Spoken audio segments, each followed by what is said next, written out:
Indo British advanced pain clinic నొప్పి మాయం surgery దూరం ఫర్ అపాయింట్మెంట్స్ 9155515563.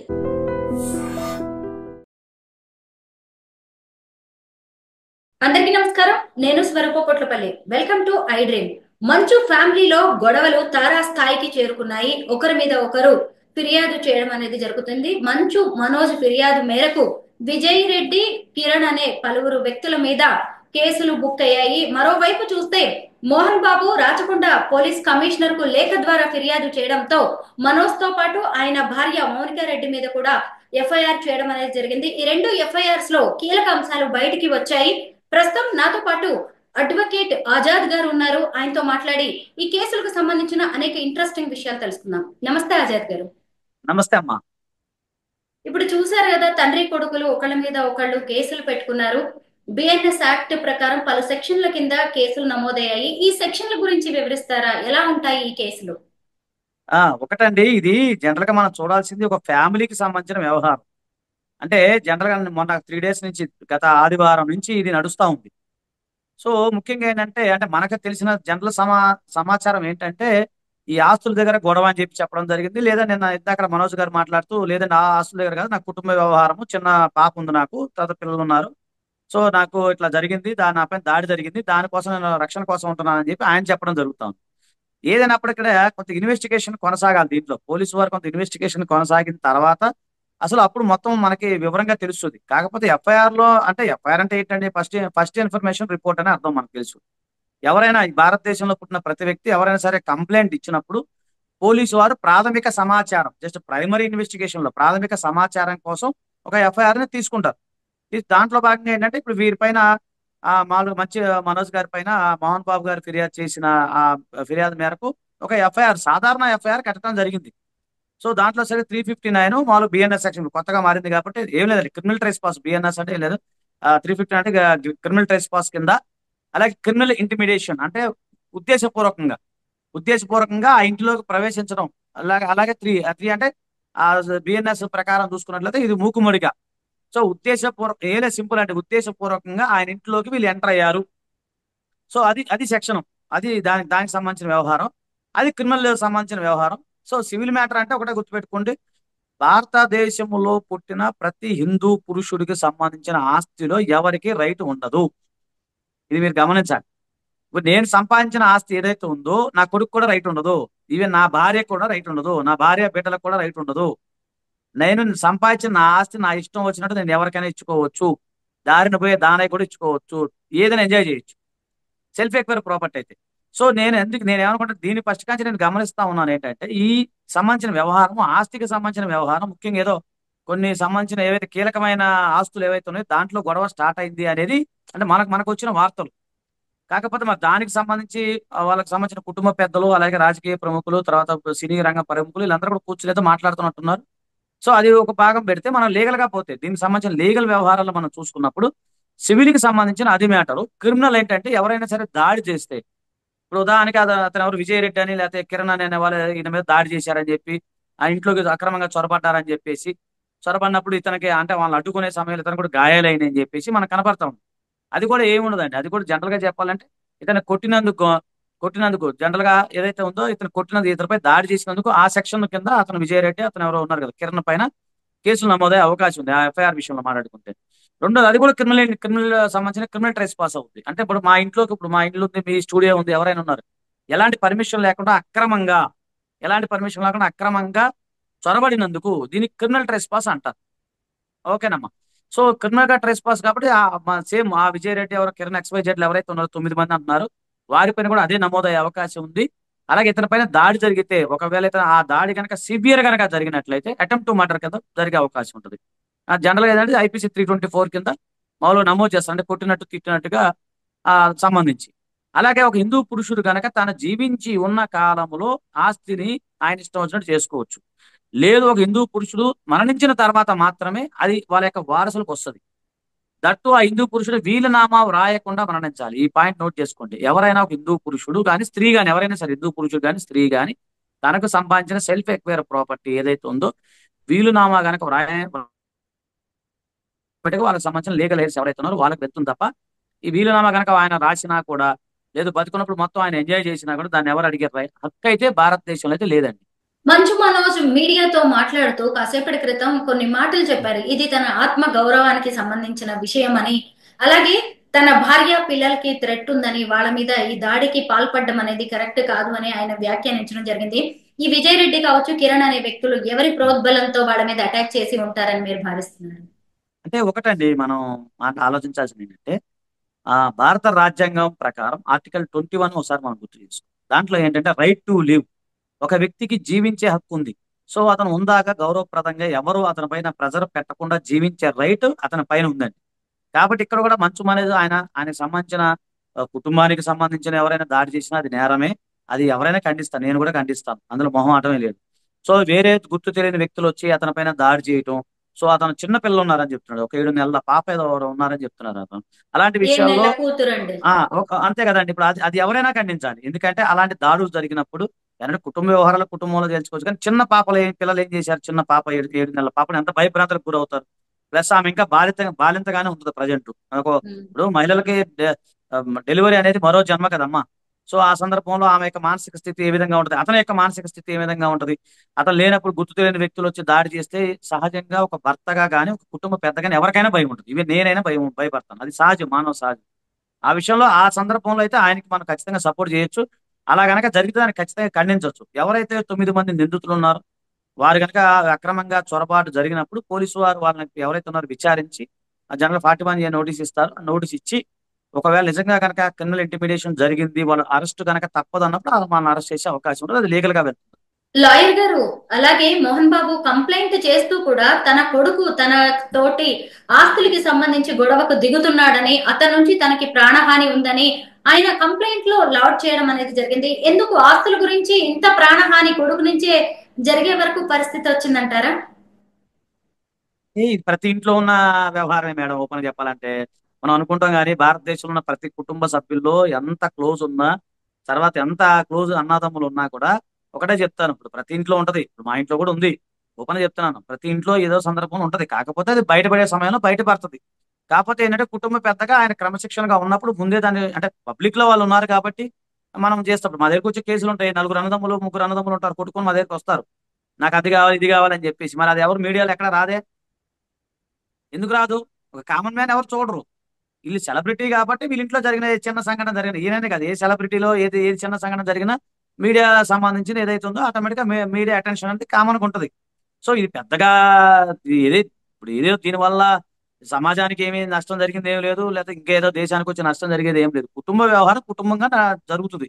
కాకపోతే ఏంటంటే మనం చూసే వాళ్ళకు అంటారు కదా, మనం చూస్తానికి కొద్దిగా ఎంటర్టైన్మెంట్ ఉంటుంది ఏదని. కాకపోతే నేనేమన్నానంటే జనరల్ గా అంత పరిచయమే నాకు. మామూలుగా ఏంటంటే నేనేం కోరుకున్నా అంటే ఆ కుటుంబ సభ్యులు ఎవరైతే ఉన్నారో అందరూ మంచిగా ఉండాలని నేను కోరుకున్నాను. ఎందుకంటే వాళ్ళు మంచి కుటుంబం, మంచి ఫ్యామిలీ, మంచి మాట ఉన్న వ్యక్తులు, మంచి పలుకుబడి ఉన్న వ్యక్తులు, సమాజంలో పేరు మోసిన వ్యక్తులు కాబట్టి వాళ్ళ కుటుంబ తగాదాలు ఏవైతే ఉన్నాయో తొందరగా పరిష్కారం కావాలి, తొందరగా క్లోజ్ అవ్వాలని చెప్పి నేను వాళ్ళ యొక్క వెల్ విషర్ గా, ఒక శ్రేయభిలాషిగా, మనోజ్ గారు శ్రేయభిలాషిగా నేను కోరుకుంటున్నాను. సో నేను కూడా ఫోన్ చేశాను, ఆయన ఫోన్ ఎత్తలేదు. 2 టైమ్స్ నిన్న మొన్న చేశాను, ఆయన ఫోన్ కలవట్ల. మొన్న ఏదో లిఫ్ట్ కూడా చేయలేదు, మెసేజ్ పెట్టాను. సో అంటే నేనేమంటానంటే మీకు మోహన్ బాబు గారితో మంచు మనోజ్ తో కూడా మీకు రిలేషన్స్ ఉన్నాయి, అంటే కాంటాక్ట్స్ ఉన్నాయి అంటే అయితే? నేను క్లోజ్ అని నేను చెప్పానంటే పరిచయం ఉందండి అంతే. వాళ్ళు పరిచయము కొన్ని సందర్భాల్లో పరిచయాలు ఉంటాయి కదా, లీగల్ ఫీల్డ్ లో ఉన్నప్పుడు అన్ని రకాలలో పరిచయం అవును. ఉంటుంది కాబట్టి. వ్యక్తిగతంగా మంచివాడండి, అదైతే నేను చెప్తాను. సరే కుటుంబ వ్యవహారం, వాళ్ళ కుటుంబానికి సంబంధించిన వ్యవహారం ఏంటనేది నాకు తెలియదు. అది మేము అంత డీప్ గా మేము వెళ్ళే సబ్జెక్ట్ నాది కాదు కదా. నాకు పరిచయము ఒక వ్యక్తిగా, ఒక శ్రేయభిలాషిగా బాగా. ఇప్పుడు మన దాంట్లో ఎలా అందరూ ఎలా పరిచయమో, ఎవరు మంచిది అయితే ఊరు మంచిది కాదు మేడం. మాకు మన పరిచయము, మా వ్యక్తిగతంగా మాట్లాడతారు, చక్కగా మంచి వ్యక్తి, ఏంటి బాస్ అంటాడు ఆయన, చక్కగా మాట్లాడతాడు. నేను కూడా కొంచెం ఫీల్ అయ్యాను ఆ విషయంలో, ఇలా జరిగింది ఏంటంటే ఫీల్ అయ్యాను. సో అది వ్యక్తిగతం. కానీ లీగల్ గా నేను ఏమంటున్నానంటే లీగల్ గా ఉన్న విషయాలు ఏవైతే ఉన్నాయో అది కుటుంబ మధ్యలో, కుటుంబ పెద్దలుగా వాళ్ళ మధ్య ఏదైనా ఉంటే క్లోజ్ చేసుకోవాలి. అలాగే వాళ్ళు ఏదైనా ఇలాంటి సంఘటన జరిగినప్పుడు ఏదో లేదంటే మాలాంటి అడ్వకేట్ లేకపోతే ఇంకో న్యాయవాదులు లేకపోతే ఇంకేదైనా వాళ్ళకి పెద్ద పేరున్న వ్యక్తులు కదండి, దేశ స్థాయిలో పేరుంది, ప్రధానమంత్రి దాకా ఆయనకు పలుకుబడి ఉంది కాబట్టి ఎవరైనా పెద్దల చొరవతో చేసుకొని ఆ కుటుంబం మధ్యలో ఏదైనా ఉంటే తొందరగా క్లోజ్ చేసుకోవాలని నేను భావిస్తున్నా. అది నా వ్యక్తిగత అభిప్రాయం మాత్రమే. అలా జరగాలని కోరుకుంటాం. ఎందుకంటే ఎవరింట్లో జరిగినా కూడా, ఇప్పుడు ఇవే మన ఇంట్లో జరిగినా, మా పెద్దమ్మ ఇంట్లో, పెదనాన్న ఇంట్లో, లేదా మా చుట్టాల ఇంట్లో జరిగినప్పుడు కూడా మనం ఏమంటాం, సర్ది చెప్తాం. ఎందుకురా ఇప్పుడు ఇంటి గుట్టు గడప దాటకూడదు అంటారు కదమ్మా. సో ఉమ్. ఇంటి గుట్టు గడప దాటద్దు చేసుకోవాలని చెప్తారు, ఎవరైనా సలహా చెప్తారు. నేను కూడా అదే కోరుకున్నా, మీరు అదే కోరుకోవాలి, అందరం అదే కోరుకుందాం. కాకపోతే లీగల్ అంశాల పట్ల ఏంటంటే కొద్దిగా జనాభాకి అవేర్నెస్ కలిగి ఉండాలి. లీగల్ అంశాల పట్ల ఈ అవగాహన కార్యక్రమం ఎందుకు చెప్తున్నానంటే, మళ్ళీ చెప్తున్నా, హిందూ పురుషుడు అనే వ్యక్తి సంపాదించిన ఆస్తులు ఎవరికి రైట్ ఉండదు. కాబట్టి మన తల్లిదండ్రులను గౌరవించాలి. ఆ, ఆస్తి కోసమో లేకపోతే ఇంకో దానికోసం తల్లిదండ్రులను ఇబ్బంది పెట్టకూడదు, ముఖ్యంగా తండ్రిని అసలు ఇబ్బంది పెట్టకూడదు. ఎందుకంటే ఆయన కష్టపడి పైకి వచ్చాడంటే మీకు తెలియదు ఏముంది, ఆయన చాలా ఉమ్. కష్టపడి ఒక మారుమూల పల్లె నుంచి కష్టపడి ఎన్ని ఆయన చెప్తారు కదా, ఆయన ఇంటర్వ్యూలో నేను చూశాను, అంటే నాకు పరిచయంగా వ్యక్తిగతంగా ఏం లేదు కానీ ఇంటర్వ్యూలో చూశాను కదా, ఆయన కార్ షీట్ లో పనుకొని ఎన్నో ఒకసారి సూసైడ్ చేసుకుందాం అని చెప్పి ఎన్ని బాధలు పడి ఆయన పైకి వచ్చాడు. మరి అలాంటి వాళ్ళని మనం గౌరవించాలి కదండి. కష్టపడిన వాళ్ళందరికీ మనం రెస్పెక్ట్ ఇవ్వాలి. చాలా మందికి సేవ చేస్తా ఉన్నారు ఆయన. ఒక ఎంపీగా ఎంతో మందికి సేవ చేశారు. ఆ కుటుంబ పరంగా చాలా క్రమశిక్షణ ఉన్న వ్యక్తి, మహానుభావుడు ఆయన. సో మరి ఇలాంటిది ఎందుకు జరిగింది ఏంటంటే ఇంకా దీనికి సంబంధించి డీప్ గా పరిశీలన జరగాలి. మరి ఇక 2-3 రోజులు ఇంకా వార్త ఏమైనా వస్తుందని చూద్దాము. నేనేమన్నానంటే అంత దాకా రాకుండానే కుటుంబ సభ్యులు అందరూ కూర్చొని క్లోజ్ చేసుకుంటే బాగుంటుంది. జనరల్ గా నేను చెప్పే ఒపీనియన్. సో ఇది ఈ కుటుంబం కాదండి, ఏ కుటుంబంలో జరిగినా కూడా మనం ఈ కోర్టు వ్యవహారం ఇవన్నీ కూడా ఏంటంటే కొంచెం లీగల్ ప్రొసెసర్ చాలా టైం పడుతుందండి. చాలా టైం పడుతుంది, ఒక రోజులో తేలే వ్యవహారాలు కావు. ఇప్పుడు ఇవన్నీ చూస్తాం కదా, మన పార్టీషన్ సూట్లు ఫైల్ చేస్తుంటారు, మా దగ్గరికి వస్తుంటారు. ఇవన్నీ ఎక్కడ అందరి కుటుంబంలో ఉండేయండి. ఆస్తి తగాదాలని అందరి కుటుంబంలో ఉండేవి కదండి. పూర్వం రాజుల కాంచి మనం చూస్తా ఉన్నాం. అప్పుడు రాజ్యాధికారం కోసం కొట్టుకునేది, ఇప్పుడు ఆస్తుల కోసం కొట్టుకున్నారు, తర్వాత పదవుల కోసం కొట్టుకున్నారు. మనకు తెలియదు ఏముంది సార్, ప్రతి ఇంట్లో ఉన్న వ్యవహారమే. అంటే ఒకటేంటి, ఇది పెద్దగా పెద్దగా ఏదో నష్టం అది జరిగేదైతే కాదు, కానీ కుటుంబ వ్యవహారం కొంచెం బయటపడింది అంతే, నేను అనుకుంటాం, అట్లా అనుకుంటున్నానండి. మరి లాయర్ గారు, మీరు ఇందాక ఒక మాట అన్నారు, ఏ వ్యక్తి అయినా సరే తన కష్టార్జితం మీద తనకి మాత్రమే హక్కు ఉంటుంది, ఏ కొడుకులు కూడా ఆశించడానికి ఎవరికి హక్కు ఉండదు అని చెప్పారు కదా. ఇప్పుడు మనం అవునండి, అది వాస్తవం. మోహన్ బాబు గారి ప్రొఫైల్ చూసినప్పుడు ఖచ్చితంగా ఇదంతా కూడా ఆయన కష్టార్జితం లాగే అవును. కనిపిస్తోంది. ఆయన ఎలాంటి గాడ్ ఫాదర్ లేకుండా మూవీ ఇండస్ట్రీలో తనంతట తానుగా ఎదిగారు. ఇప్పుడు ఆస్తుల విషయంలో గొడవ జరుగుతుందని చెప్తున్న ఈ ఆస్తులు కూడా దాదాపు ఆయన సొంతంగా సంపాదించుకున్నవే. ఇప్పుడు అవునండి. తిరుపతి స్కూల్ అవును. కావచ్చు, డీమ్డ్ యూనివర్సిటీ కావచ్చు, ఉమ్. ఇతర ఆస్తులు. అయితే దీని విషయంలో మంచు విష్ణు గాని మంచు మనోజ్ గాని ఆయన్ని డిమాండ్ చేసే హక్కు వీళ్ళకి ఉంటుందంటారా మీరు చెప్పిన ప్రకారం? ఒకటండి, ఇప్పుడు సరే వాళ్ళు సినిమా యాక్టర్స్ అన్ని పక్కన పెడితే ఒక కుటుంబ వ్యవహారం, అది కుటుంబం ఉంది కదా. సో ఇప్పుడు మోహన్ బాబు గారికి సంబంధించి 2,000 కోట్ల రూపాయలు ఆస్తే అది అంటున్నారు, మనకు తెలియదు కానీ ఎక్కడో పేపర్లు చూడటం మనకు అంత నాలెడ్జ్ లేదు. సరే ఎంతనా కానీ, అది ఎంతనా కానీ అది ఏదైతే ఉందో ఉమ్, ఆయన ఇష్టం అండి. మళ్ళీ మళ్ళీ చెప్తాను, ఆయన ఇష్టము, ఆయన ఎవరికైనా ఇచ్చుకోవచ్చు. వాళ్ళ మనవళ్ళు ఉన్నారు, మా మనవరాలు ఎవరో ఉన్నారంట, అంటే నాకు తెలిసి చెప్తున్నాను. ఎక్కువ ఆడపిల్లలకి ఆయనకి అభిమానం, ఆడపిల్ల అంటే ఆయనకి అభిమానం కావచ్చు అవును, ఎక్కువ నేను వాళ్ళకి. చూశానండి ఇంటర్వ్యూలో. అది నేను చూడటమేనండి, మనం కూడా కూతురికి పేపర్లో ఇక్కడ. ఆ, చెప్పండి. నేను ఈ క్వశ్చన్ మళ్ళీ అడుగుతాను నేను మిమ్మల్ని, ఓకే, అయితే ఓకే, దీనికి ఓకే. నాకు సమాధానం చెప్తే. అదేనండి, దీనికి సమాధానం ఏంటంటే ఒకటేనండి, మళ్ళీ చెప్తున్నాను. మోహన్ బాబు గారు కష్టపడి సంపాదించుకున్న ఆస్తి ఏదైతే ఉందో అది ఆయన ఇష్టం. ఏ మన ఒక నచ్చిన ఇప్పుడు మనవరాలు లేడీస్ పాపలు ఉమ్. ఉన్నారంట, పాపలకు ఎక్కువ ఇచ్చుకోవచ్చు, వీళ్ళకి తక్కువ ఇచ్చుకోవచ్చు, అది ఆయన ఇష్టం అండి. సో ఎవ్వరికి ఎలాంటి హక్కు లేదు, అది క్లియర్. వీళ్ళు ఎవరు ఉంటే కొడుకులైనప్పుడు నా కొడుకులైనా సరే, లేకపోతే నేను ఉమ్. సంపాదించుకున్న ఆస్తి నాన్నగారు అని రిక్వెస్ట్ చేసుకొని డాడీ అని ఇవ్వాలే కానీ నువ్వు వస్తావా అంటే లేదు, రైట్ లేదు, నా ఇష్టం, నేనేమన్నా చేసుకుంటాను. ఇది చూస్తే మా వాళ్ళు కూడా నన్ను కొడతారేమో. నేను వాళ్ళకి అదే చెప్తా, అరే రిక్వెస్ట్ చేసుకోండి, నాకు ఇది కావాలి, నాన్న నాకు ఇది కావాలి అని చెప్పాలి, కానీ నువ్వు వస్తావా అంటే నా ఇష్టం, నేను ఎవరికైనా రాసుకుంటా. అది ప్రాబ్లం, ప్రతి ఇంట్లో కూడా అదే ప్రాబ్లం ఉంటుంది. అది కానీ ఏంటంటే ఇప్పుడు అందరూ, నేను అదే అన్నానండి, కుటుంబ వ్యవహారం చక్కగా కూర్చొని మాట్లాడుకుంటే బాగుంటుందని నా వ్యక్తిగత విషయం. కాకపోతే ఆయన మనోజ్ గారు ఇప్పుడే ఇంటర్వ్యూ చూశాను, దాంట్లో ఆయన ఏమంటారంటే ఆస్తుల గురించి కాదు, ఉమ్. మంచి సంస్కారవంతుడు ఆయన, చాలా సంస్కారవంతుడు. ఆయన అవును. ఏమంటారంటే ఆస్తుల గురించి కాదు, ఇది నాకు కొద్దిగా ప్రొటెక్షన్ కావాలనే ఉద్దేశంతో ఆయన అంటున్నట్టున్నారు. సో మరి ఆ ప్రొటెక్షన్ అనేది పోలీసు వాళ్ళు కల్పించాలి. మనకి నాలెడ్జ్ లేదు దానిపైన, పోలీసు వారికి మరి ఏం కంప్లైంట్ ఇచ్చారు ఏంటో అంటే పోలీసు వారు ఆ రక్షణ ఇస్తారు. తర్వాత ఏదో ప్రైవేట్ బౌన్సర్స్ కూడా ఏదో పెట్టుకున్నారని తెలుస్తుంది మనకి. ఉమ్. మరి ఇదంతా రక్షణ కోసం కావచ్చేమో, మరి అది మనకైతే పూర్తిగా అవగాహన లేదు కదండి. కాకపోతే ఒకటి అసలు మనం సొంత చెప్పేది కొడుకులు తండ్రి అయ్యుండి వాళ్ళల్లో వాళ్ళే రక్షణ కోసం ఇలా బౌన్సర్స్ ని, బయట వ్యక్తుల్ని ఆశ్రయించాల్సి రావడాన్ని మనం ఎలా చూడాలండి ఒక సొసైటీ యాంగిల్లో? నమ్మకం అండి, అంతే, నమ్మకం కోల్పోవటమేనండి. ఇప్పుడు ఒక వ్యక్తి ఇప్పుడు నేనున్నాను, నాకు అన్నదమ్ములు ఉన్నారు అనుకోండి, ఇప్పుడు వాళ్ళు నా మీద దాడి చేస్తారు అంటే అర్థం ఏంటి, నాకు మా అన్నయ్య మీద నమ్మకం లేదు, లేదా మా తమ్ముడి మీద నాకు నమ్మకం లేదు, ఏదైనా జరుగుద్దేమో అనే భయము. ఇప్పుడు దాంట్లో ఎవరి కుటుంబాన్ని వాళ్ళు రక్షించుకోవాలి కదండి. ఇప్పుడు చరిత్రలో కూడా చూసామండి, మనకి షాజహాన్ చక్రవర్తి ఉన్నాడు, నలుగురు అన్నదమ్ములు, ఔరంగజేబు వాళ్ళ దారా షికో ఇంకా ఇద్దరు ఉన్నారు. వాళ్ళు కొట్టుకొని వాళ్ళు రాజ్యాల్లో ఇబ్బంది పడలేదు. ఇది అంతేనండి. ఈ సందర్భంలో మరి వాళ్ళిద్దరి మధ్య ఏం జరిగిందని మాకు తెలియదు కదా. అంత ముందు కూడా మీకు తెలుసో లేదో 6 నెలల క్రితం ఇప్పుడు 1 ఇయర్ బ్యాక్ ఏదో ఇద్దరు కొట్టుకున్నారని చెప్పి ఒక వార్త అయితే వచ్చింది. ఉమ్, గుర్తుందో లేదో, మీకు గుర్తుందా అది? అవును అవును, అవును, అన్నదమ్ములు ఆ ఇద్దరు. వార్త ఏదో వచ్చింది. మరి అప్పటి నుంచి ఆయన చిలికి చిలికి గాలివానగా మారి ఇంత పెద్ద స్థాయికి వెళ్ళిందా లేదా అనేది అంటే పోలీసు దానికి సంబంధించిన ఇన్వెస్టిగేషన్ లో మళ్ళీ నెక్స్ట్ రిపోర్ట్ వచ్చినప్పుడు మనం దాని గురించి డిస్కస్ చేసుకోవచ్చు. తెలియకుండా అయితే మనం సినిమా మాట్లాడుకోవద్దు. సినిమా చెప్పండి. స్టార్స్ కావచ్చు, సెలబ్రిటీస్ ని సొసైటీ ఒక ఇన్స్పిరేషనల్ క్యారెక్టర్స్ గా, మంచి ఐకానిక్ గా చూస్తూ ఉంటుందండి. ఇప్పుడు మంచు ఫ్యామిలీకి కూడా ఎంతో పేరుంది. గతంలో కూడా అన్నదమ్ముల మధ్య గొడవలు జరిగాయి, అన్నదమ్ముల సవాళ్ళు అంటూ కూడా న్యూస్ బయటకు వచ్చింది. ఇప్పుడు చూస్తే డైరెక్ట్ గా తండ్రి కొడుకులు మళ్ళీ మధ్యలోకి విష్ణు అవును. వస్తున్నారు. అయితే వీళ్ళని చూసి మనం సొసైటీలో కూడా అనేక ప్రశ్నలు తలెత్తుతున్నాయి. ముఖ్యంగా ఏంటంటే పెళ్లిళ్ళు అవ్వగానే పిల్లలు కూడా వాళ్ళంతట వాళ్ళు నిలబడే స్థాయి వచ్చినప్పుడు తల్లిదండ్రులు ఎవరి ఆస్తి వాళ్ళకి వాటాలుగా ఇచ్చేయడం మంచిదంటారా, లేదంటే మా తదనంతరం వరకు వెయిట్ చేయండి, మీ కష్టం మీద మీరు నిలబడండి అని చెప్పడం కరెక్ట్ అంటారా ఈ రోజుల్లో? ఎందుకంటే ఆస్తులు వీటన్నిటి మీద బాగా చర్చ జరుగుతుంది కాబట్టి మీరు ఏది చెప్పినా చాలా మందికి మీరు దిశానిర్దేశం చేసినట్టే ఇది నిజం అవుతుంది. చెప్పిన నాకు కూడా అప్లికబుల్ అవుతుంది. నాకు కూడా అప్లికబుల్ అవుతుంది. ఓపెన్ చేసి లాయర్ గా పక్కన పెట్టండి. ఒక తండ్రిగా నాకు ముగ్గురు కొడుకులు ఓపెన్ చెప్తున్నా. సో నేను ఏమంటున్నానంటే, మీరు ఒక మాట అన్నారండి, మంచు మోహన్ బాబు గారు సంబంధించిన వ్యవహారం ఏదైతే ఉందో ఆయన ఏమంటున్నారంటే 10 మందికి ఇన్స్పైర్ అవుతారు. అది చాలా వాస్తవం అండి. నేను చెప్తాను, ఇంటర్మీడియట్ లో నేను ఒక సందర్భంలో అంటే ఊనే వ్యక్తిగత విషయం ఎందుకు చెప్తున్నానంటే, నిజమే తెర మీద బొమ్మ మనకు ఖచ్చితంగా ఇన్స్పిరేషన్ అవుతుంది. నేను ఇంటర్మీడియట్ లో ఉన్నప్పుడు చాలా డిప్రెషన్ గురయ్యా ఒక సందర్భంలో. అంటే కొంచెం మా నాన్నగారు వ్యవసాయం కానీ కొంచెం పేదరిక పరిస్థితులు, చదువు మానేద్దాం అని నేను కూడా వ్యవసాయం చేద్దాం, ఏదో కొన్ని మానసిక డిప్రెషన్ గురైనప్పుడు మోహన్ బాబు గారు 2, 3 సినిమాలు చూశాను నేను. అప్పుడు బాగా చాలా ఫేమస్, అసెంబ్లీ రౌడీ ఉన్నాయి వేరే.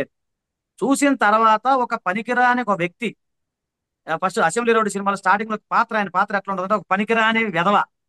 అలాంటి వ్యక్తి అసెంబ్లీ రౌడీగా రౌడీ అంటే ఇన్ సెన్స్ ఎమ్మెల్యేగా మారతాడు. సో అది చూసిన తర్వాత నేను నాలో మార్చుకున్నాను. ఇప్పటికి నా దగ్గర మోహన్ బాబు గారికి సంబంధించిన, అప్పుడు మనకి చిన్నప్పుడు గ్రీటింగ్ కార్డులు వచ్చేవి, గుర్తుందో లేదు. ఆ గ్రీటింగ్ కార్డులకు సంబంధించిన ఇప్పుడు కూడా బొమ్మలు ఉన్నాయి నా దగ్గర. ఎప్పుడైనా వచ్చినప్పుడు అవి నేను చూసుకుంటాను ఆల్బమ్ లో. అంటే నేను ఎందుకు చెప్తున్నానంటే, నిజమే తెర మీద బొమ్మలో ఆయన చాలా ఇన్స్పిరేషన్ క్యారెక్టర్ వేశారు. తర్వాత ఎం ధర్మరాజు ఎంఏ సినిమా చూస్తే ఒక రకంగా పొలిటిక్స్ కి వెళ్ళాలి అని చెప్పి నాకు సైకలాజికల్ గా ఫీలింగ్ వచ్చింది ఒక సందర్భం. ఈ సందర్భంలో నేను చాలా హ్యాపీ ఫీల్ అవుతాను. నిజంగా నా చదువు నేను లా చేసిన కారణం అంటే మోహన్ బాబు గారు ఇండైరెక్ట్ గా. ఇది ఓపెన్ గా చెప్తున్నా మీకు. అయితే నేను ఏమంటున్నానంటే, మీరు ఒక మంచి మాట అన్నారమ్మా.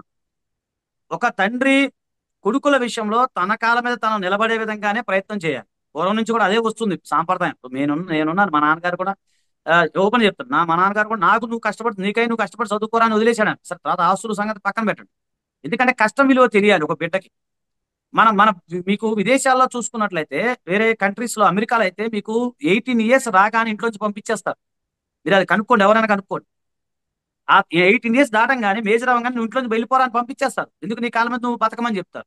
మన దగ్గర అట్లా కాదు. మనం ఏంటంటే మనకి కొన్ని కుటుంబ వ్యవస్థ, ప్రేమ, అభిమానం కొడుకుల మీద ఉంటుంది కాబట్టి వాళ్ళకి 30 ఇయర్స్ వచ్చినా 40 ఇయర్స్ వచ్చినా తండ్రి పోషిస్తుంటాడు. ఇప్పుడు మీకు శ్రీకృష్ణ డైమండ్స్ అనే ఒకటి ఉందండి, గుజరాత్ కంపెనీ. వాళ్ళు ఏం చేస్తారంటే వాళ్ళ కొడుకుని, మనకు తెలుసు స్టోరీ కూడా మనకు వచ్చింది. వాళ్ళ కొడుకుని 1 మంత్ ఎలాంటి డబ్బులు లేకుండా, ఏమి వాళ్ళ పేరు వాడకుండా వదిలేస్తారు. అతను 1 మంత్ లో అన్ని కష్టసుఖాలు తెలిసిన తర్వాత అతనికి పోస్ట్ వస్తుంది. అలాగే వాళ్ళ అబ్బాయిని, ఒక అబ్బాయిని మనకి ఇక్కడ ఓల్డ్ సిటీలో వదిలేశారు, హైదరాబాద్. ఒక 1 ఇయర్ బ్యాక్. అతను కష్టపడి మంచి కష్టసుఖాలు తెలుసుకొని 1 మంత్ రూపాయి డబ్బులు ఉండదు, ఆయన పేరు ఉండదు, ఆధార్ కార్డు ఉండదు, ఏమి ఉండదు అనమాట, కమ్యూనికేషన్ ఏది ఉండదు. కష్టపడి అతను మంచి అతని సమాజం గురించి తెలుసుకొని ఇన్స్పిరేషన్ గా ఇప్పుడు ఆయన మంచి పేరు తెచ్చుకున్నాడు. సో అట్లాగే ఒక వ్యక్తి తెలియాలండి. ఇప్పుడు మనం చూస్తున్న జంతువులు కూడా చూడండి, మనం డిస్కవరీ ఛానల్ చూస్తాం. జంతువు పెద్దదైన తర్వాత ఈ జంతువు రానివ్వదు, తల్లి కానీ తండ్రి జంతువు రానివ్వదు దగ్గరికి, నీకై నువ్వు పోరాడుకొని నెట్టేస్తుంది. సో అలాగే నేను ఏమనంటే, పిల్లలకి చిన్నప్పటి నుంచే కష్ట సుఖాలు నేర్పాలండి. అసలు పొలం అంటే ఏంటి, మన భూమి పంట ఎట్లా పండుతుంది, ఊళ్ళో విలేజ్ వాతావరణం ఎలా ఉంటది, ఇది ఎలా ఉంటుంది, అలా ఉంటది, రూపాయి విలువ ఏంటి, ఒక రూపాయి ఖర్చు పెడితే తిరిగి వస్తా రాదా, పారే నీరు ఖర్చు పెట్టిన రూపాయి తిరిగి రాదు, ఇలాంటి కొన్ని సూత్రాలు, మౌలిక సూత్రాలు, కష్ట సుఖాలు అనేవి ఉన్నాయని. పూర్వం రోజుల్లో మనకేంటంటే గురుకుల పాఠశాలలు ఉంటాయి. సో తీసుకెళ్లి అక్కడ రాజు కొడుకైనా ఎవరైనా సరే, మంత్రి కొడుకైనా ఒక సామాన్య కొడుకైనా అక్కడ చదువుకునేది. ఇప్పుడు మనకు తెలుసు కదా, కుచేలుడు కృష్ణుడు స్టోరీ అదే కదా. సో అలాంటి సందర్భాల్లో ఇప్పుడు లేదు, ఆ విద్యా వ్యవస్థ లేదు. ఒక 10 లక్షలు ఉంటే ఒక స్కూల్, 5 లక్షలు ఉంటే ఒక స్కూల్, ₹1,00,000 ఉంటే ఒక స్కూల్, ఏం లేకపోతే ఇంకో స్కూల్. ఇట్లానే మనకు డిస్క్రిమినేషన్ తేడా వచ్చేసరికి ఎడ్యుకేషన్ లో చాలా డిఫరెంట్ ఉంది, పెంపకంలో డిఫరెంట్ వస్తున్నాయి. ఏదిగా నిర్ణయాన్ని అనకూడదు. కానీ పుష్ప సినిమాకి సంబంధించి ఆ బాబుని అనవసరంగా ఆయన, అంటే అతను కుటుంబ వ్యవహారం మనకు సంబంధం లేదు. నాకు జరిగిన నా మనసులో ఉన్న ఆలోచన ఏంటంటే, ఆ రష్ లో ప్రీమియర్ షోలోకి తీసుకెళ్తాం అనేది అంటే తల్లిదండ్రులు ఏది కాబట్టి అది కొనిచ్చేసరికి అది వాల్యూ ఏముంటది.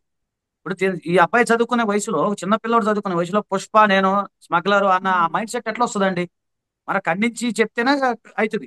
అంటే సరే, అది మనకు సంబంధం లేని విషయం. అలా జరగటం బాధాకరం, అది వేరే విషయం, మనకు సంబంధం లేదు. కానీ పిల్లల్ని అట్లా పెంచకూడదు అనేది నా వ్యక్తిగత అభిప్రాయం. మరి మీరేం చేస్తారంటే నేను కూడా అదేనండి. నేను పొలం తీసుకెళ్తాము, పొలం పని చేపిస్తా, పేడెత్తిస్తా, అన్ని అన్ని తెలుసు. మన ప్రవీణ్ గారికి మొత్తం తెలుసు, నేను చూపిస్తూ ఉంటాను. సో నేనేమంటా, పిల్లలకి రూపాయలు ఫస్ట్ అండి. ఒకటి ఎథిక్స్, ఒకటి. రెండోది పిల్లలకి తన మీద కాళ్ళ మీద నిలబడేది. ఇప్పుడు వివేకానందుడు గారు ఏం చెప్తారంటే, వాటితో ఎడ్యుకేషన్. ఎడ్యుకేషన్ అంటే తన కాళ్ళ మీద తను నిలబడి ఉండేదే ఎడ్యుకేషన్. అంతేగాని ఇంగ్లీష్, లార్డ్ మెకాలే గారు ప్రవేశపెట్టిన ఇంగ్లీష్ కాదు కదండి మనకి ఇప్పుడు కావాల్సింది. అదేం కాదు ఈ రోజుల్లో, అసలు పెద్ద ఇంగ్లీష్ అని పెద్ద కష్టమే కాదు ఈ రోజుల్లో. సో అది కాకుండా పిల్లలకు రూపాయి విలువ తెలియాలి, మనిషి విలువ తెలియాలి, మానవత్వం విలువ తెలియాలి, సమయం, అన్నిటికన్నా ముఖ్యమైన సమయం విలువ తెలియాలి, ఆరోగ్యం గురించి తెలుసుకోవాలి, వాడి ఆరోగ్యం ఏంటి పరిస్థితి అనేది, తిండి విషయం తెలుసుకోవాలి. మైదానండి అందరం చిన్నప్పుడు మేడం పోస్టర్లు, నేను కూడా కొద్ది రోజులు పని చేశాను, పోస్టర్లు అంటించే పని చేశాను. మాకు సినిమా థియేటర్ దగ్గర పోస్టర్లు అన్నిటికీ మేము అర్ధరాత్రి లేచి మైదా ఉంటుంది కదా, మైదా ఉడకబెట్టుకుని పోస్టర్లు అంటించేవారు. ఆ మైదాతో సైకిల్ మీద వెళ్ళి గోడలకి. వాళ్ళకి, అలాగే ఎస్ఎఫ్ఐ స్టూడెంట్ లీడర్ ఉన్నప్పుడు కూడా కొన్ని పోస్టర్లు అంటే మనం మాకు కమిటీ చెప్తే ఆ మైదా రాసుకుని వెళ్ళి మేము పోస్టర్లు అంటించేవాళ్ళం. అలాంటిది మైదాని మనం ఈ రోజు తింటున్నాం. ఉమ్, ఉమ్, ఉమ్, నిన్న నిన్న రాత్రి ఒక సెలబ్రిటీ బర్త్డే ఈ రోజు. మన ఉమ్. అంటే ఒక ప్రముఖ మ్యూజిక్ డైరెక్టర్ నా ఫ్రెండ్ పొద్దున ఫోన్ చేసి, అన్న నా బర్త్డే అంటే ఒకటే చెప్పా, నువ్వు రాత్రి మొత్తం మైదాను ఆ క- గుడ్డు కలిపిన ముద్ద తిన్నావా అని అడిగా. అదేంటన్నా అన్నాడు. అదేరా బాబు కేక్ అంటే అన్న. అవును నిజమే అన్న, రాత్రి కేక్ ఎంత తిన్నా కేక్ తిన్నాడు. అదేమున్నది మైదానే. అజయ్ ఆరోగ్యం కూడా గారు మనకి మేడం. ఇంటర్వ్యూలో మోహన్ బాబు గారు చెప్పారు, మీరు విన్నారు అన్నారు కదా, నా ఇద్దరు కొడుకులతో పాటు నా కూతురు కూడా సమాన వాటా ఇస్తా నా ఆస్తిలో, నాకు ఆడపిల్లలు అంటే ఇష్టం, నా మనవరాళ్ళు ఆర్యానా వివియానా అంటే కూడా నాకు చాలా ఇష్టం అని చెప్పేసి చెప్పారు. అయితే అది చాలా మందికి మంచిగా అనిపించింది, ఆడపిల్లకు కూడా సమాన వాటా ఇస్తా ఆ, నా ఆస్తిలో అనడం. అయితే అవును. ఆయన కష్టార్జితం అయితే ఆయన ఇష్టం వచ్చినట్టుగా ఎవరికైనా ఇవ్వచ్చు. అదే పూర్వీకుల ఆస్తిలో మాత్రం అలా ఆడపిల్లలకి వచ్చే అవకాశం లేదా అంటే, ఇది నేను సాధారణంగా అందరికీ ఉపయోగపడుతుందని అడుగుతున్నాను. ఎస్, మంచి ప్రశ్న అడిగారు. ఇది ప్రతి అక్క చెల్లెలకి, నా సోదరి మనందరికి తెలియాలి. ఏంటంటే ఈ రోజుల్లో పూర్వీకుల ఆస్తిలో ఖచ్చితంగా ప్రతి మహిళకి హక్కు ఉంది. ప్రతి మహిళకి హక్కు ఉంది. సో ఇప్పుడు ఆమె, అంటే అబ్బాయిలతో పాటు అమ్మాయిలకు కూడా సమాన హక్కులు ఉన్నాయి. సమాన హక్కులు ఉన్నాయి, అలాగే సంబంధించిన బాధ్యతలు కూడా ఉన్నాయి. సో ఇప్పుడు ఉదాహరణకి మీరు అన్నట్టుగానే లక్ష్మి గారికి సంబంధించి ఒక తాతల ఆస్తి ఉంది అనుకోండి, లక్ష్మి గారికి కూడా రైట్ ఉంటుంది, సమాన హక్కు. ఇద్దరు పిల్లలతో పాటు లక్ష్మి గారికి కూడా రైట్ ఉంటుంది, అలాగే వాళ్ళ పిల్లలకు కూడా రైట్ ఉంటుంది. అంటే దానికి ఏంటంటే విభజించాలండి. అంటే ఇప్పుడు ఉదాహరణకి ఒక ఒక ఒక 100 రూపాయలు అనుకోండి, మోటార్స్కి 100 రూపాయలు నాకు వచ్చినాయి, నాకు ముగ్గురు పిల్లలు అనుకుందాం. సో ఈ ముగ్గురు పిల్లలు ప్లస్ నేను ప్లస్ 4 వాటాలు అవుతాయండి. అంటే 25 రూపీస్ వస్తాయి నాకు. సో ఈ 25 రూపీస్లో తర్వాత నా మనవలో మనవరాలకి వెళ్తాయి. ఇప్పుడు నాకు 25 రూపీస్ వచ్చింది, నేను ఈ 25 రూపీస్ నా ఇష్టం, నేను ఎవరికైనా ఇచ్చుకోవచ్చు. మళ్ళీ దాంట్లో అదొకటి మీరు గుర్తుపెట్టుకోండి. అంటే 100 రూపాయలకు నాకు రైట్ ఉండదు, కానీ నా వాటా ఏదైతే ఉందో, నాకు వచ్చిన వాటా నేను ఎవరికైనా ఇచ్చుకోవచ్చు. నాకు నచ్చి నేను నా మనవరాలకి నేను ఇచ్చుకోవచ్చు. అది మీరు అడగడానికి ప్రశ్న లేదు. సో అలాగే అన్నాను నేను, అదే అన్న, సెల్ఫ్ ఎక్వైర్ ప్రాపర్టీ కానీ తాతల ద్వారా తనుల ద్వారా వచ్చిన నా వాటా ఏదైతుందో, నా వాటా, నా వ్యక్తిగత వాటా ఏదైతుందో నా ఇష్టం. నేను మీరు అన్నట్టు మనవరాలకి ఇచ్చుకుంటా, లేకపోతే మనవడికి ఇచ్చుకుంటా, ముది మనవడికి రాసుకుంటా నేను. సో అలాంటిది ఇబ్బంది ఏం లేదు. కాబట్టి ఈ రోజుల్లో మోహన్ బాబు గారు అన్న మాట చాలా మంచిది. సో నేనేమంటానంటే, ఏదేమైనప్పుడు కూడా మహిళలకు కూడా సమాన హక్కులు ఉన్నాయి. అది సెల్ఫ్ ఎక్వైర్ ప్రాపర్టీ అయినా ఇంకోటైనా. సెల్ఫ్ ఎక్వైర్ ప్రాపర్టీలో సందర్భంలో ఒక హిందూ పురుషుడు వీలునామా కనుక వ్రాయకుండా మరణించినట్లయితే ఖచ్చితంగా కూతురు కూడా సమాన హక్కులు వస్తాయి. అలాగే ఇప్పుడు మనకు రీసెంట్ జడ్జిమెంట్స్ ఉన్నాయి. గతంలో ఏవైతే ఉన్నాయో తాతల నుంచి వచ్చిన ఆస్తులు కూడా మహిళలు కూడా రైట్ ఉంది, ఇబ్బంది ఏం లేదు. కాబట్టి ఆయన అన్నమాట వాస్తవమే. ఆయన మంచి పెద్ద హృదయంతో కూడా ఆయన ముందుకు వచ్చారని నేను అనుకుంటున్నానండి. మోహన్ బాబు గారి ఇంట్లో జరుగుతున్న ఈ ఆస్తి గొడవల్ని సమాజం అంతా ఎంతో ఆసక్తికరంగా ఎదురు చూస్తోంది, బాధపడే వాళ్ళు బాధపడుతున్నారు ఇలా జరగకూడదు అని. అయితే ఇప్పుడు మీరు ఈ ఈ తండ్రి కొడుకులు అనేవాళ్ళు ఈ ఆస్తి వివాదాన్ని లేదంటే ఈ గొడవల్ని ఎలా క్లియర్ చేసుకుంటే మంచిది అంటారు? ఒక తండ్రిగా మీరు ఏం చెప్తారు, ఒక లాయర్ గా ఏం చెప్తారు? ఆ, అంటే అది తండ్రి రాజీకి వెళ్ళడం మంచిదా లేదంటే లీగల్ గా వెళ్ళమంటారా? లీగల్గా వెళ్ళినా రైట్ లేదు కదమ్మా. ఇప్పుడు నేను చెప్పేది అదే. ఇప్పుడు మనోజ్ అయినా, విష్ణు గారైనా, లేకపోతే మా లక్ష్మి గారైనా ముగ్గురు వెళ్ళి నేను కోర్టుకి వెళ్తా అంటే రైట్ లేదు, ఎందుకంటే సెల్ఫ్ ఎక్వైర్ ప్రాపర్టీ సార్ది. సో దాని గురించి ఇబ్బంది లేదు. ఇంకా ఈ కేసులు అంటారా, ఇవన్నీ ఏముంటాయి, టీ కప్పులో తుఫాన్ లేండి, ఇవన్నీ ఏముంటాయి, 2 రోజులు అయితే అందరూ మర్చిపోతారు. ఈ పెద్ద కేసులు ఏం కాదు, ఏదో 40 మంది నోటీస్ ఇస్తారు, ఎంక్వైరీ చేస్తారు. ఒకవేళ వాళ్ళిద్దరు కాంప్రమైజ్ అయితే లోక్ అదాలత్లో క్లోజ్ చేసేస్తారు, లేదా ఇనిషియల్ స్టేజ్ లోనే క్లోజ్ చేసేస్తారు. కాంప్రమైజ్ అయిపోతే అంత పెద్దగా ఏం జరగవు. కాకపోతే ఏంటంటే సైకలాజికల్ ఇంపార్టెంట్ ఇక్కడ. నేను అనేది మానసిక ఎమోషన్స్. మనస్పర్ధల్లో ఆ అది నేను చెప్పేది. ఇవి లీగల్ అంశాలే పెద్దగా ఏమి ఉండవండి. ఒకవేళ కేసు వేస్తే తాతల ద్వారా ఆస్తుంటే వేస్తారు, పార్టీషన్ సూట్ ఫైల్ చేసుకుని అలా వస్తుంది. ఈయన సెల్ఫ్ ఎక్వైర్ ప్రాపర్టీ ఈ మోహన్ బాబు గారిది. సో ఆయన ఇష్టం, ఆయన ఎవరికైనా ఇచ్చుకుంటాడు, అది కూడా వీళ్ళకే నష్టం అలా లీగల్ గా వెళ్ళినా. ఈ చిన్న చిన్న అంటారా ఈ క్రిమినల్ ట్రెస్పాస్ అవి ఏముంటావండి, అవి నడుస్తాయండి. ఏముంటుంది దానికి పెద్దగా ఏముంటుందండి, వెళ్తారు కాంప్రమైజ్ అయిపోతారు, రాజీకి వచ్చేస్తారు. కాకపోతే నేను చెప్తున్నా కదా, మానసిక స్థితి మెయిన్, సైకలాజికల్ ప్రాబ్లమ్సే ఇవంతా. నేను అనుకున్న నా సైకాలజీ చెప్తున్నాను, సైకలాజికల్ ప్రాబ్లమ్సే. ఇలాంటివి ఏంటంటే కూర్చొని షార్ట్ అవుట్ చేసుకుని క్లీన్ అయిపోతుంది. ఏముంటుంది, ఆయన ఎన్నో కష్టాలు చూసాడు, ఇది పెద్ద కష్టం కాదని నేను అనుకుంటున్నాను ఆయనకి అది. అయితే ఇక్కడ ఇంకొకటి చేశారండి ఈయన మనోజ్ ఏమంటున్నారంటే, ఎందుకంటే ఈయన కంప్లైంట్ చేయగానే, మోహన్ బాబు గారు కంప్లైంట్ చేయగానే ఆయనకి సెక్యూరిటీని ఇచ్చారు, నా కంప్లైంట్ అయితే పట్టించుకోవట్లేదు, మోహన్ బాబుకో న్యాయం మనోజ్ కో న్యాయమా అంటున్నారు. మరి అంటే సెక్యూరిటీ విషయంలో ఒకటండి, మరి ఇద్దరికి సమాన ప్రాధాన్యత ఉండాలి కదా. అవునండి. అది అది మన అంటే పోలీసు వారు ఎంక్వైరీ చేస్తున్నట్టున్నారు. అంటే ఎవరికి రక్షణ లేదు అనే దాన్ని బట్టి పోలీసు డిస్క్రిషన్ పవర్ అండి అది, మీరు నేను చెప్పడానికి కూడా లేదు. పోలీసు వారు నిజంగానే అతనికి రక్షణ కావాలి, నిజంగానే అతనికి ప్రాణహాని ఉందంటే పోలీసు వారు ఏర్పాటు చేస్తారు. అది జరుగుతుంది కానీ అది మన చేతిలో అయితే లేదు. అంటే నిజంగా చెప్పంటే ఎవరి చేతిలో కూడా లేదు. పోలీసు వారి యొక్క డిస్క్రిషన్ పవర్, వాళ్ళకున్న విచక్షణ అధికారాన్ని బట్టి వాళ్ళు ఉండొచ్చు. ఎందుకంటే మోహన్ బాబు గారికి ఎందుకు ఇస్తారంటే గతంలో ఎంపీగా చేశారు కదండి, అనుకో ఒక పోర్ట్ఫోలియో ఉంది కదా, అంతే కదండి. సో ఆయన గతంలో ఎక్స్ ఎంపీ కాబట్టి అలాగే ఆయన ముందుకి లీగల్ గా అనుకున్నారేమో, నేను వ్యక్తిగతంగా అనుకుంటున్నాను, అట్లా అనుకుంటున్నాను. అదే. థ్యాంక్ యూ లాయర్ గారు, చాలా మంచిగా వివరించారు వాళ్ళ కుటుంబంలో జరిగిన గొడవల గురించి. Thank you so much. Thanks అండి.